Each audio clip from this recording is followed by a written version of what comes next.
On a Friday morning in late March of 1991, Rosalind Ferrier walked into an estate auction in Antigonish County, Nova Scotia, and bought a dead woman's seed chest for $80. The auctioneer had listed it in the Weekly Shopper the same way he'd listed everything else from the Marguerite Doucet property. Household contents, farm implements, sundry goods. The chest had been described as wooden storage boxes, assorted contents, antique. No further detail, no inventory. Just a thing that had sat in the back room of a farmhouse for 60 years, reduced to one line in a classified column that most people folded in half and left on the kitchen table. Most people. Let me tell you about Antigonish County in March of 1991. Because you need to understand what kind of place Rosalind was walking into before you can understand what she saw when she opened that chest. This was the tail end of winter in rural Nova Scotia, which means the mud had started but the cold hadn't finished, and the roads between properties were the kind of roads that test whether you actually need to go somewhere badly enough to bother. Farm country here was different from the flat cash crop country further west. This was small field, mixed heritage, family-held land, the kind that had been worked by the same surnames for 4 generations and was just beginning, in the early 90s, to break apart as the older generation died and the younger one went to Halifax or further and didn't come back. Every farm had a kitchen garden. Every kitchen garden had a seed box, and every seed box told you something about the woman who kept it, if you knew how to read it. The seeds in those boxes were not decorations. They were decisions. They were the physical record of a life spent paying attention to what grew, what didn't, what was worth saving, and what the catalogs had stopped offering 20 years ago. The woman whose chest this had been was named Marguerite Doucet. She was 78 years old when she died in January of that year, and she had tended a kitchen garden and a small market plot on her family's land outside Antigonish for 51 years. She had 3 adult children, all of them away. Her son in Toronto worked in telecommunications. Her 2 daughters lived in Ontario and British Columbia respectively, and neither of them had any particular interest in what was in their mother's back room, and no idea at all what was in the chest. The estate had been handed to an auctioneer named Gerald Chisholm, who ran estate sales and farm auctions across the county and into Pictou and Guysborough.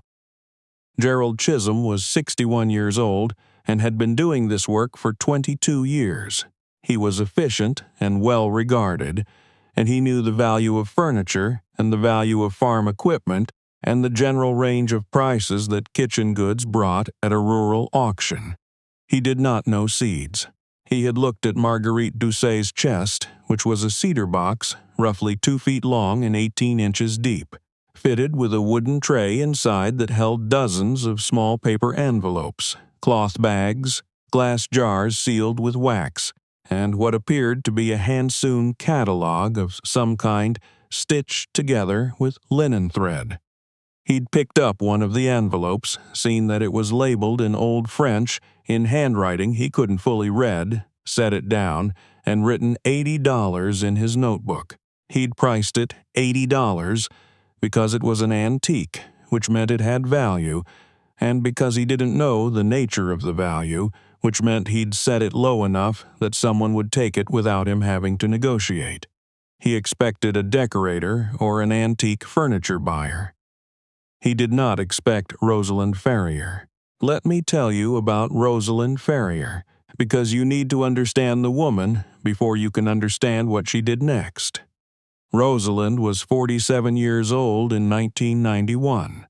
She had grown up in Guysborough County, the daughter of a woman named Ida Ferrier, who had kept a seed garden on her property for 30 years and had spent every summer of Rosalind's childhood teaching her to read varieties the way other mothers taught their daughters to read music.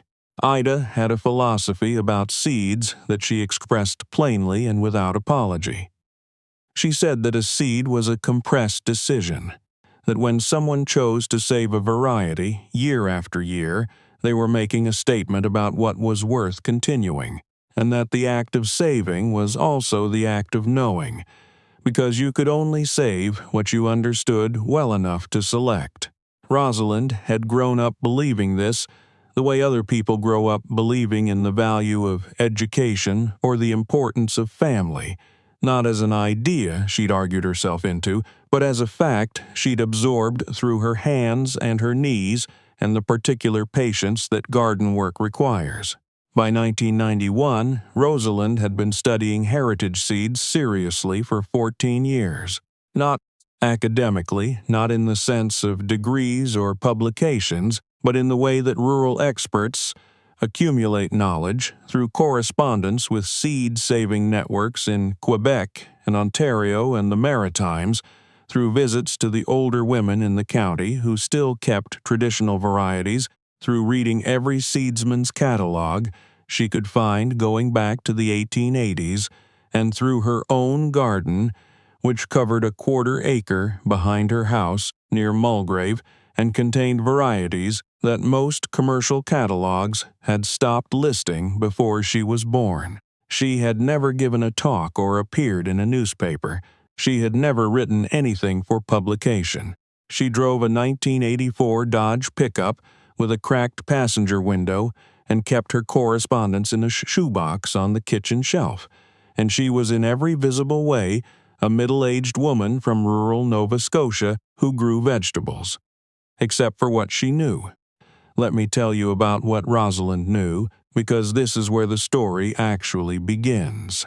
Rosalind Ferrier could look at a seed envelope and tell you the approximate region and era of its origin, the family of variety, the probable lineage, and in most cases the rough history of how that variety had moved through the Maritimes and Quebec over the preceding century.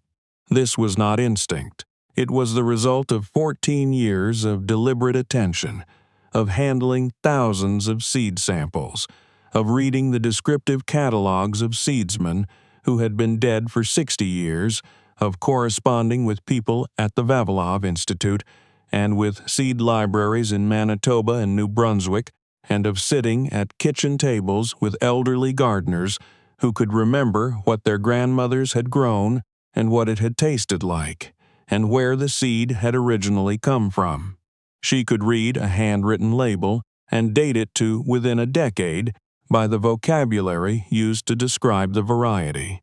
She could open a glass jar and assess the viability of the seed inside by its weight and color and the quality of the wax seal. She could look at the way a garden had been organized, the companion plantings, the spacing records, the notes pinned inside a seed box lid, and tell you something specific and true about how the gardener had thought.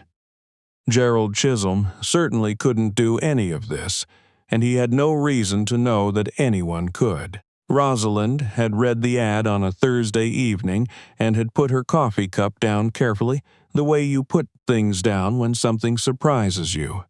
She had read it twice. Then she'd picked up the phone and called her friend Therese Bouchard, who was the only person in her county who would have understood immediately what Rosalind was thinking, and she'd read the ad aloud over the phone. Therese said, "You going Friday?" Rosalind said, "Yes." Therese said, "You want company?" Rosalind said, "No." She drove to the Doucet property the next morning and arrived half an hour before the auction opened, and she waited in her truck on the county road. Two other vehicles came and parked. A man in a work van who walked directly toward the barn implements.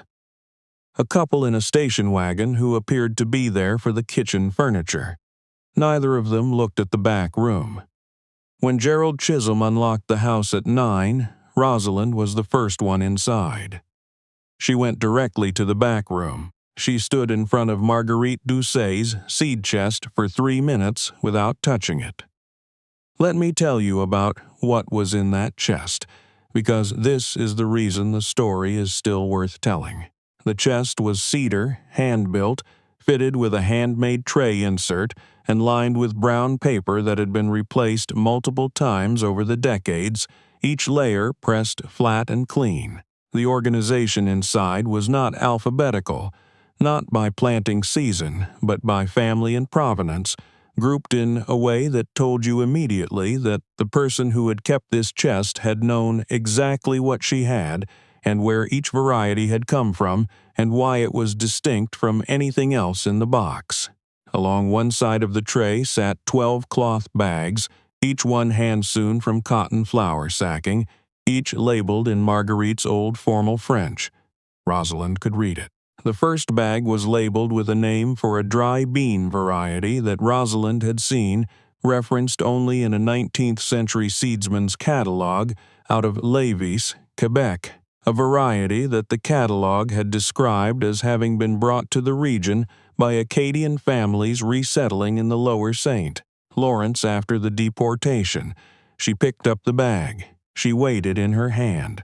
She set it down and looked at the rest of the tray. There were paper envelopes from what appeared to be 3 distinct eras, folded and refolded over the years, some of them reinforced with tape that had itself yellowed.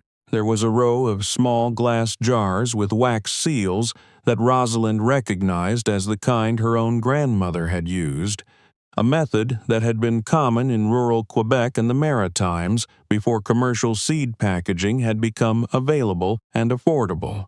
There was a hand-sewn notebook, 12 pages of onion skin paper, in which Marguerite had recorded notes for each variety. Planting dates, harvest weights, notes on flavor and disease resistance, small notations on which plants she had selected for saving and why. Rosalind read the first 2 pages of the notebook, standing there in the back room.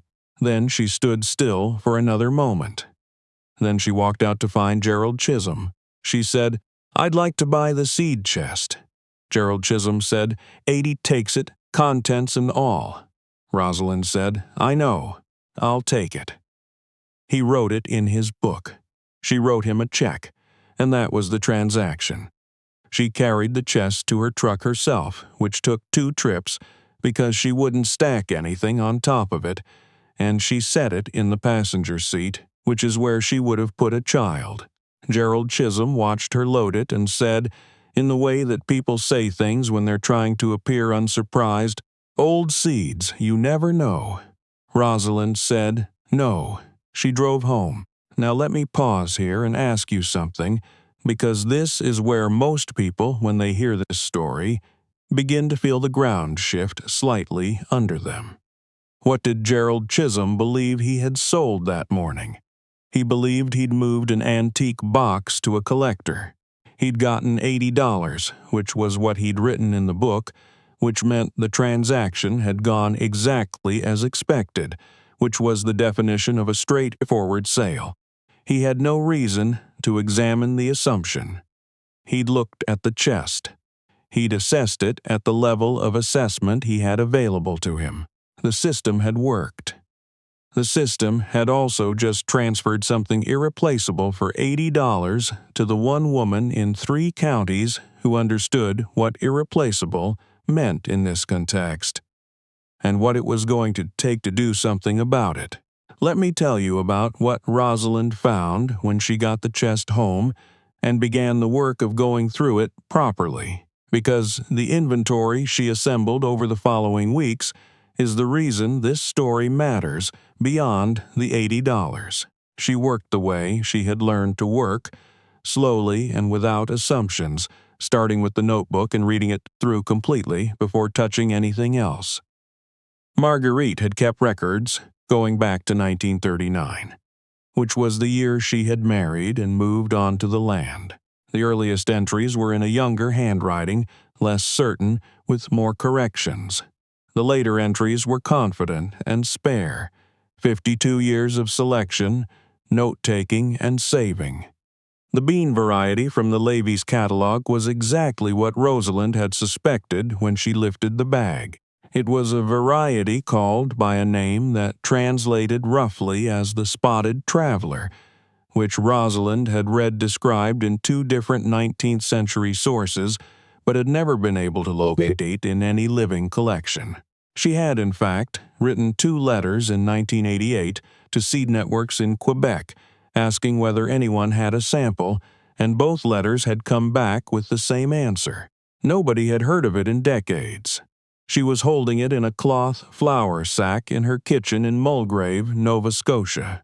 There was a squash variety, documented back to 1944 in Marguerite's notes, from seed that Marguerite's own mother had brought from the Beauce region of Quebec when she married in the 1930s.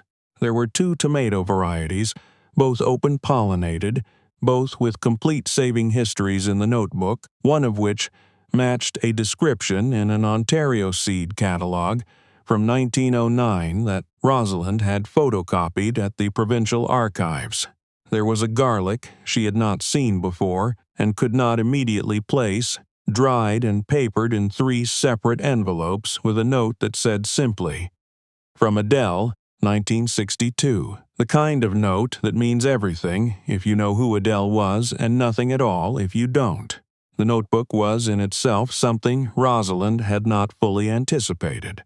Most seed savers of Marguerite's generation kept records, but not like this. Marguerite had written about the plants in a way that was partly horticultural and partly something else, something closer to biography, noting not just what grew but what she had felt about it in particular years, which varieties had sustained the family through a bad summer in 1947, which one her children had always refused to eat, which one her husband had grown up eating and had never gotten tired of until he died. The seeds and the notebook together were not just a collection. They were an argument, the same kind of argument Rosalind's mother had described when she talked about what a seed box told you about the woman who kept it. She sat at her kitchen table with the notebook and a cup of cold coffee and thought about Marguerite Doucet, whom she had never met, and about what it meant to spend 52 years selecting and saving varieties that no commercial catalog would carry, and to die with children in Ontario and British Columbia who had no reason to know what was in the back room. She thought about her mother's idea of a seed as a compressed decision. She thought about what it meant to make decisions that carefully, for that many years, and have them end up listed in a shopper's classified under sundry goods. The chest she'd bought for $80 contained, by any reasonable estimate, somewhere between 12 and 18 varieties that were not documented in any living Canadian seed collection she was aware of. And 3 of them, including the spotted traveler bean, were varieties she had actively been trying to locate for years. The practical value of that was difficult to assign a number to. You cannot put a dollar figure on a variety that has ceased to exist everywhere except one cedar chest in one dead woman's back room. But Rosalind understood what it meant in the only terms that mattered to her, which were the terms of irreversibility. If that chest had gone to a decorator or to a salvage buyer, or simply been emptied into a compost pile by one of Marguerite's children settling the estate from 1,000 kilometers away, those decisions, 52 years of them, would have ended. Permanently. The ideas would have stayed frozen. Now let me tell you about what Rosalind did with what she found, because this is the part people get wrong when they hear the story the first time. She did not immediately contact seed libraries or heritage organizations or anyone else. She germination tested every variety first. This took the better part of 2 growing seasons because you do not know what you actually have until you've grown it, and growing it properly, selecting the best plants for saving, cycling the seed, takes time that cannot be rushed without doing harm to the very thing you're trying to preserve. She planted Marguerite's seeds in her own garden in Mulgrave, in rows she labeled carefully, with a level of documentation she modeled directly on Marguerite's notebook, because she understood that the notebook was not just a record but a method, and the method was as worth keeping as the seeds. The spotted traveler bean grew. It was everything the old catalog had described, and a few things the catalog hadn't had room to mention. It produced reliably in coastal Nova Scotia conditions, which was not guaranteed for a variety that had originated further inland. Marguerite had adapted it over decades of selection to local weather. That adaptation was inside the seed itself, encoded in it the same way knowledge is encoded in anything that has been used and shaped by real conditions over a long enough time. In the spring of 1993, 2 years after the auction, Rosalind drove to Antigonish and introduced herself to Gerald Chisholm. He remembered her. She was the woman who'd bought the seed chest. She told him what was in the chest. Not everything, and not in the way that invites a retroactive dispute about price. She told him what she'd found because she thought he should know, and because she thought it would change the way he looked at what he was pricing. Gerald Chisholm listened without interrupting, which she had not entirely expected. When she finished, he was quiet for a moment. Then he said, "I had no idea those old things could be that significant." Rosalind said, "Most people don't. That's the problem." Gerald said, "What should I have done?" Rosalind thought about it. "You couldn't have known," she said. "Nobody told you what to look for. That's different from not being willing to look." There was a pause. Gerald said, "Is there something I should call you about in the future, if I see something like that again?" Rosalind said, "Yes." He called her twice in the following 3 years, once about a root cellar on a property in Guysborough County, with a collection of canning jars that turned out to contain seed rather than preserved food, and once about an elderly woman near Pictou who was still alive, but whose daughter was beginning to ask questions about the estate and who was willing to talk to someone who knew what she had. That second call led to a conversation that went on, over several visits, for almost 2 years, and what came out of it was something Rosalind had not planned but recognized as necessary once it began, which was a written record, the first thorough documentation of a regional seed heritage that had existed entirely in the hands and memories of a small number of older women who had never been asked to describe what they knew, because no one had understood that what they knew was vanishing. Let me tell you about Rosalind's daughter, Philippa Ferrier, because the story doesn't stay with Rosalind. Philippa was 19 in 1991, the year of the Doucet auction, and she had grown up in her mother's garden in Mulgrave the same way Rosalind had grown up in Ida's, though she had not, at 19, fully understood what she had inherited. She had gone to Dalhousie and studied biology, and she had come back to Nova Scotia in 1996, which not everyone expected, and had begun working alongside her mother not because it had been planned, but because it was where the most interesting problem was, which was her way of deciding things. By 1998, Philippa understood seeds the way Rosalind understood them, not identically. Her knowledge was more molecular, more systematic, more shaped by the university than by the shoebox correspondence, but she understood the same underlying truth, which was that a variety is a decision made in time, and that the decision doesn't survive unless someone keeps making it. She asked her mother, in the spring of that year, why they hadn't shared what was in the documentation project more widely. Rosalind said they'd been sharing it, through the seed networks, through the conversations with other growers. Philippa said, "I mean publicly, in a form that someone who doesn't already know about it could find." Rosalind thought about that. She said, "What form?" Philippa said, "A catalog, a real one, with photographs." Rosalind said, "The old catalogs are what started all of this." Philippa said, "I know. That's why it has to be a catalog. It took them 3 years." Rosalind wrote the varietal descriptions, drawing on the notebooks and the correspondence and the 2 decades of growing and selecting she'd done since the Doucet chest. Philippa organized the photographs and the growing information and the historical sourcing, using the kind of systematic rigor she'd learned at Dalhousie and applied now to the same subject matter, Her mother had spent 30 years learning without any institutional support whatsoever. Gerald Chisholm helped them distribute it. He sent copies to every estate sale operator and auction house he knew in Nova Scotia, New Brunswick, and Prince Edward Island, with a note that said the catalog was the reason he now called a particular woman in Mulgrave before pricing any estate with a kitchen garden or a seed collection, and that any of them were welcome to do the same. He said it had cost him exactly nothing to make the call, and had cost one estate family considerably more than they would otherwise have received. The catalog is called what Philippa titled it, A Field Guide to Heritage Seed Varieties of the Maritime Provinces, with notes on identification and provenance. It is spiral-bound, 68 pages, distributed through seed libraries and agricultural societies and a small number of farm auctions who now know to call before they price.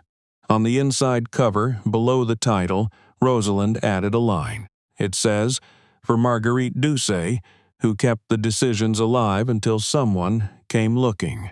Marguerite's spotted traveler bean is now in 3 seed libraries across the Maritimes and in 1 collection in Quebec. The garlic from Adele, 1962, is growing in Rosalind's garden and in Philippa's, and in the garden of the woman near Pictou, whose daughter had called Gerald Chisholm, and who lived long enough to know that what she'd grown for 60 years would outlast her by more than she'd expected. Philippa's daughter, who is 12 years old, and who last summer spent 3 weeks in her grandmother's garden in Mulgrave, learning to distinguish varieties by leaf shape and to write a seed label that would still be readable in 40 years, asked her mother once what the guide would look like when she was grown. Philippa said she didn't know. She said the varieties keep disappearing into estates every year, into root cellars and back rooms and cedar chests that auctioneers price at $80 because nobody told them what to look for.